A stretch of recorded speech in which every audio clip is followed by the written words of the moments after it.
Hello friends and welcome to our YouTube channel. आप सभी का मेरे इस इंग्लिश के यूट्यूब चैनल पर बहुत बहुत स्वागत है। जैसा कि आप सबको पता है कि लास्ट क्लास में हम लोग पास्ट इंडेफिनिट टेंस के बारे में पढ़े थे और जिसमें हम लोग एफर्मेटिव और नेगेटिव रूल्स के बारे में सीखे थे। आज हम लोग सीखेंगे इंट्रोगेटिव रूल्स को और नेगेटिव इंट्रोगेटिव रूल्स को।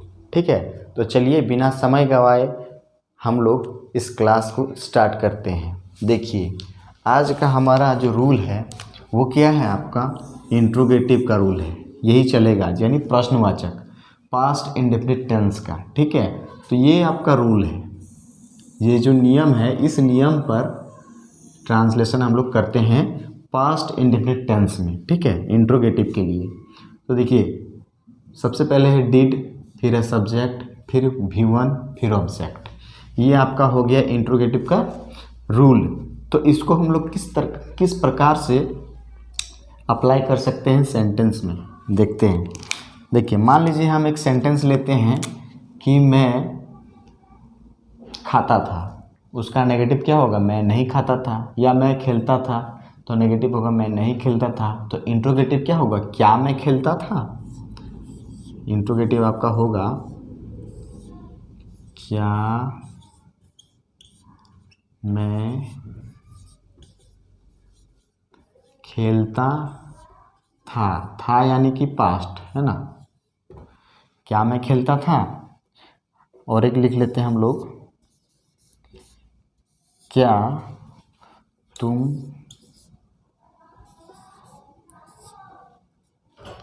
लिखते थे।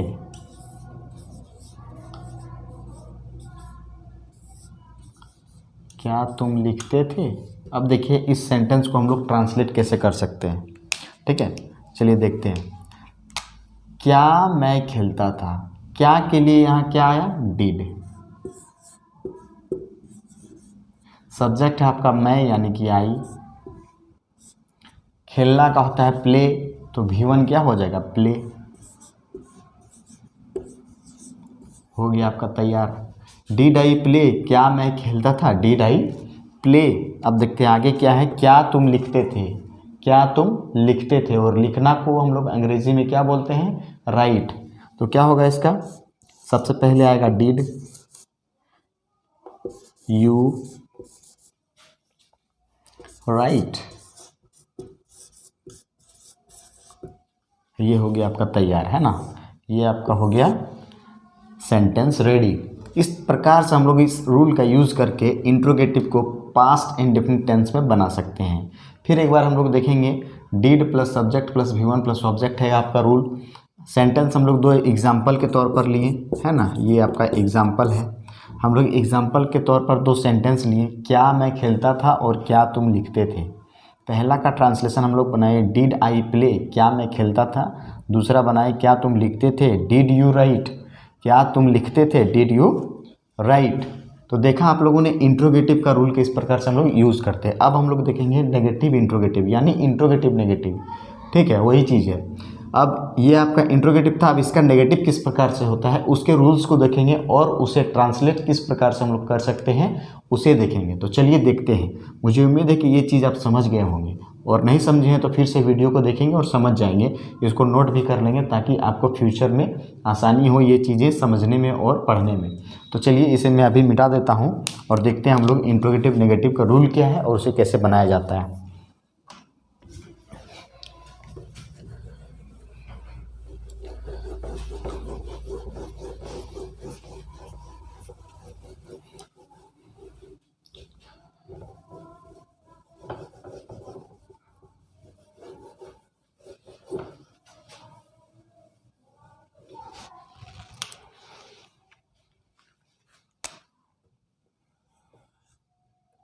ये आपका इंट्रोगेटिव, इसी में हम ये आपका इंट्रोगेटिव नेगेटिव के बारे में हम लोग देखेंगे। ठीक है, तो आपका यहाँ रूल हो जाएगा, थोड़ा सा चेंजिंग करेंगे इसमें। डिड प्लस सब्जेक्ट के बाद आएगा आपका नॉट, उसके बाद आपका क्या आएगा, V1 प्लस ऑब्जेक्ट। ये है आपका इंट्रोगेटिव नेगेटिव का रूल। ठीक है, did plus subject plus not plus V1 plus object, ये आपका क्या है? तो इंट्रोगेटिव नेगेटिव का रूल है आपका, है ना? ठीक है, इंट्रोगेटिव नेगेटिव का आपका रूल है। इसके पहले हम लोग सिर्फ इंट्रोगेटिव देखे थे, अब हम लोग देखेंगे इंट्रोगेटिव नेगेटिव के बारे में। ठीक, तो इसका सब्जेक्ट सबसे पहले डीड, उसके बाद सब्जेक्ट, उसके बाद not plus V1 plus object. अब हम लोग हिंदी नहीं लिखेंगे, डायरेक्ट इंग्लिश लिखते हैं। तो वहाँ हम लोग देखे थे कि क्या तुम खेलते थे या क्या तुम जाते थे, क्या मैं आता था, ये आपका क्वेश्चन है। तो इसमें क्या होगा, क्या मैं आता था का क्या हम लोग नेगेटिव बना सकते हैं, क्या मैं नहीं आता था। तो क्या बनेगा, सबसे पहले आपका आएगा डिड आई नॉट कम, ये आपका पहला हो गया। डिड, क्या तुम खेलते थे, क्या तुम नहीं खेलते थे, डिड यू नॉट प्ले। देखा आपने ये दोनों सेंटेंस, पहला सेंटेंस हम लोगों को क्या दिखाया है, क्या इसका मीनिंग होगा, डिड आई नॉट कम, क्या मैं नहीं आता था, डिड आई नॉट कम, क्या मैं नहीं आता था। दूसरा है डिड यू नॉट प्ले, क्या तुम नहीं खेलते थे। तो इस प्रकार से हम लोग इंट्रोगेटिव नेगेटिव रूल को यूज़ करके इस तरह से सेंटेंस को ट्रांसलेट कर सकते हैं। और इसके पहले हम लोग इंट्रोगेटिव के बारे में देखें। तो ये रहा आज का क्लास हम लोगों का। इसके बाद अब बचा है सिर्फ पास्ट इंडेफिनिट टेंस का WH क्वेश्चन वाला। ठीक है, तो उसे हम लोग अगले सेशन में, अगले क्लास में करेंगे, अगले वीडियो में करेंगे। तो मुझे उम्मीद है कि ये सारी चीज़ें आप लोग समझ गए होंगे। और अगर आप लोग समझ गए हैं तो कृपया लाइक कर देंगे और कमेंट करेंगे किसी चीज़ का प्रॉब्लम होगा तो। और मैं कहना चाहूँगा कि अगर आप लोग हमारे इस चैनल पर नए हैं तो चैनल को सब्सक्राइब भी कर लेंगे, ताकि इसी तरह से इंग्लिश हमारे इस चैनल से जुड़कर सीख सकें और लाभ ले सकें। ठीक है, तो मिलते हैं फिर अगली क्लास में। तब हेलो फ्रेंड्स, अब हम लोग देखेंगे WH क्वेश्चंस के बारे में। ठीक है, तो चलिए हम लोग देखते हैं पास्ट इंडेफिनिट टेंस में WH क्वेश्चंस का रूल्स ये है। इस रूल को यूज़ करके हम लोग ट्रांसलेशन कैसे बना सकते हैं। ठीक है, चलिए देखते हैं। सबसे पहले हम लोग रूल देखेंगे। तो रूल में क्या है हमारा, है WH word plus did, WH word plus did plus subject plus V1 plus object. तो ये आपका है WH क्वेश्चन का रूल। ठीक है, अब इसका यूज़ करके हम लोग कैसे ट्रांसलेशन कर सकते हैं वो भी देखेंगे हम लोग। तो चलिए सबसे पहले इसका हम लोग एक हिंदी में लिखते हैं कुछ और उसको ट्रांसलेट करके प्रैक्टिस करते हैं। तो जैसे मैंने हम लोग वहाँ पढ़े और देखे कि कोई सेंटेंस उठाते हैं हम लोग, जैसे कि राहुल लिखता था, राहुल लिखता था, तो उसका नेगेटिव होगा राहुल नहीं लिखता था। इंट्रोगेटिव होगा क्या राहुल लिखता था, इंट्रोगेटिव नेगेटिव होगा क्या राहुल नहीं लिखता था।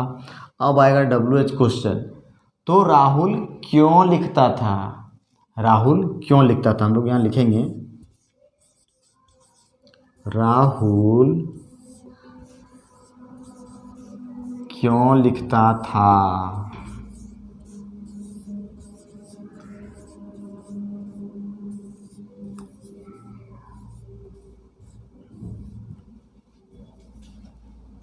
ये हो गया आपका। और एक सेंटेंस हम लोग लेंगे, तुम क्यों हंसते थे,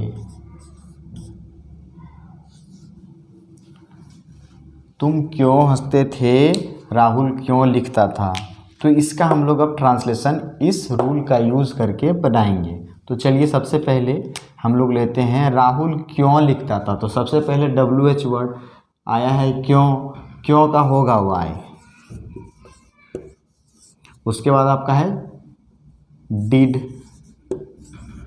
वाई डिड, उसके बाद आपका सब्जेक्ट है Rahul, why did Rahul right,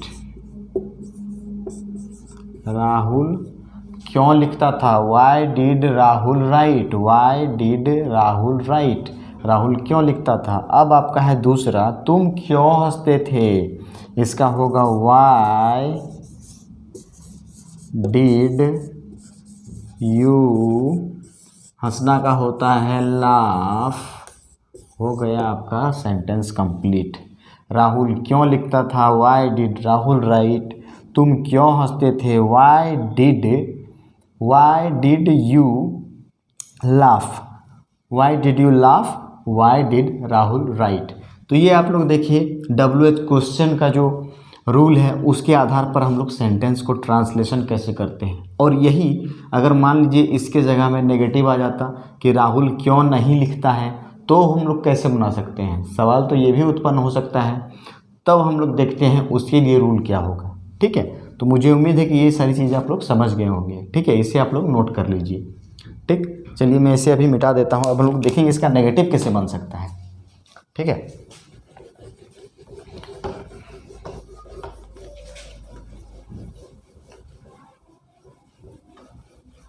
आज हम लोग पास्ट इंडेफिनिट टेंस को कंप्लीट करेंगे। इसके बाद हम लोग पहुंचेंगे पास्ट कंटिन्यूअस में, है ना।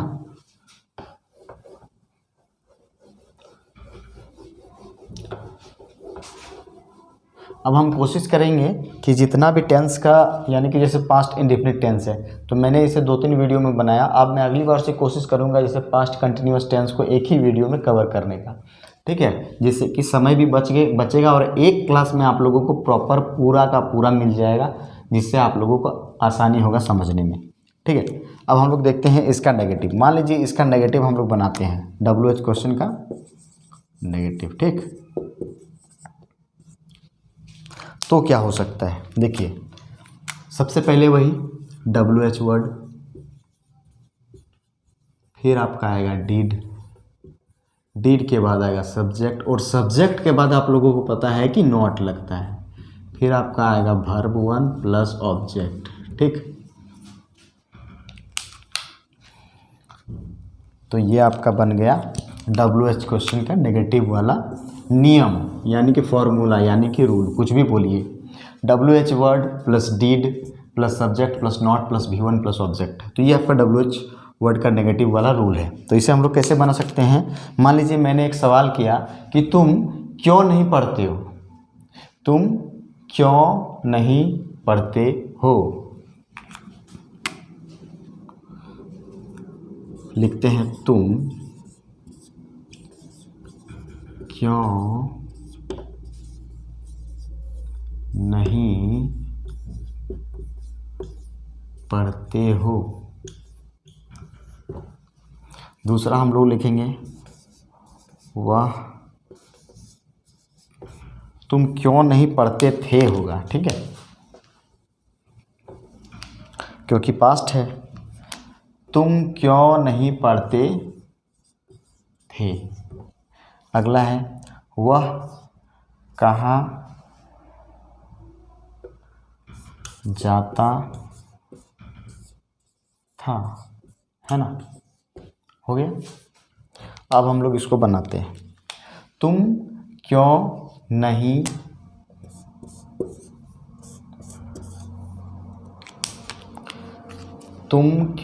पढ़ते थे। क्यों का होगा वाई,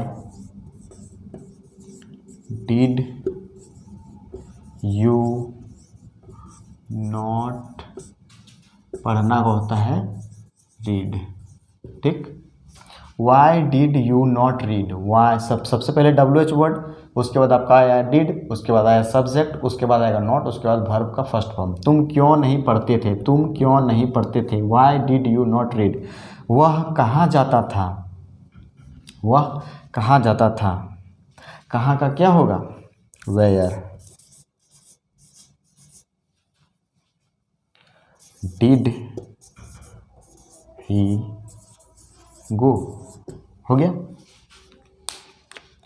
वह कहाँ जाता था, वह कहाँ जाता था, वेयर डिड ही। वह कहाँ नहीं जाता था, नेगेटिव बना रहे हम लोग। थोड़ा सा यहाँ मिस्टेक हुआ है, उसके लिए खेद है। ठीक है, वह कहाँ नहीं जाता था। अब हम लोग देखेंगे वह कहाँ नहीं जाता था। पहले हम लोग देखे तुम क्यों नहीं पढ़ते थे, अब हम लोग देखेंगे वह कहाँ नहीं जाता था। तो हो जाएगा कहाँ का, वेयर, उसके बाद लगेगा आपका डिड, उसके बाद subject, where did he not go. ठीक, पहला आपका हो गया तुम क्यों नहीं पढ़ते थे, Y did you not read. दूसरा आपका क्या है, वह कहाँ नहीं जाता था, कहाँ का आपका होगा वेयर। तो सबसे पहले WH वर्ड, उसके बाद लगेगा डिड, उसके बाद लगेगा सब्जेक्ट यानी कि ही, उसके बाद नॉट, उसके बाद वर्ब का फर्स्ट फॉर्म यानी गो। तो वह कहाँ नहीं जाता था, तो वह कहाँ नहीं जाता था, where did he not go. ठीक है, तो इस तरह से हम लोग पास्ट इंडेफिनिट टेंस में WH क्वेश्चंस का नेगेटिव भी देख लिए और इसके पहले जो पॉजिटिव बनता था जिसमें नॉट नहीं लगता था उसे भी हम लोग देख लिए। तो मुझे उम्मीद है कि ये सारी चीज़ें आप लोग समझ गए होंगे। ठीक है, ये आज हम लोग पास्ट इंडेफिनिट टेंस की क्लास को किए कंप्लीट। अब हम लोग मिलेंगे अगले क्लास में पास्ट कंटिन्यूअस टेंस को लेकर। ठीक है, तो मिलते हैं अगले क्लास में, तब तक के लिए बाय बाय। आप लोग अच्छे से रहें, स्वस्थ रहें, और अगर हमारे इस चैनल को सब्सक्राइब नहीं किए हैं तो सब्सक्राइब कर लें। धन्यवाद।